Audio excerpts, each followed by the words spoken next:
Hello, I'm Deacon Joe, and I'm here today to talk to you about, in this year of Saint Joseph as protector of the Virgin and pillar of families.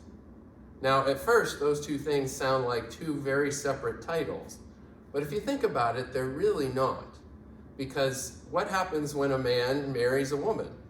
He is the protector of his wife. He is to provide for his wife and take care of his wife. And so it was only natural for Joseph to be the protector of the Virgin.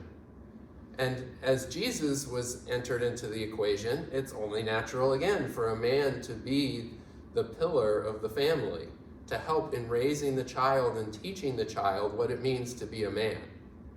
And so we see Saint Joseph was first and foremost a man of God. He was a man of prayer.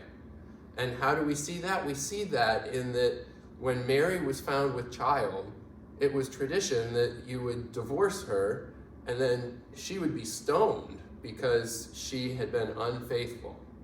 And so right away we see that Joseph planned to divorce her quietly so she would not face the punishment of being unfaithful. And so we see he was a good man. He was protecting the Virgin right from the beginning. But then it goes one step further, and Joseph has his dream, and he recognizes when the angel comes to him that God is speaking to him. And it takes a man of God and a man of prayer to recognize when God is speaking to you, especially with what he was asked to do. He had to have some faith there, and he had to be strong in his faith to say, okay, I'm going to marry her anyway. I'm going to continue with what God has called me to. And so he recognized what God was calling him to, and he did it. And God blessed him as a member of the Holy Family. Now, we may be tempted to think of Joseph as the lesser member of the Holy Family because, of course, he was the only one without sin. But in reality, think about the role of Joseph as father of Jesus. He was called to teach Jesus how to be a man of God, and how to live his life in a good way. And so it's only natural to think that Jesus, a lot of the things that he showed us in his ministry, he must have learned from Saint Joseph.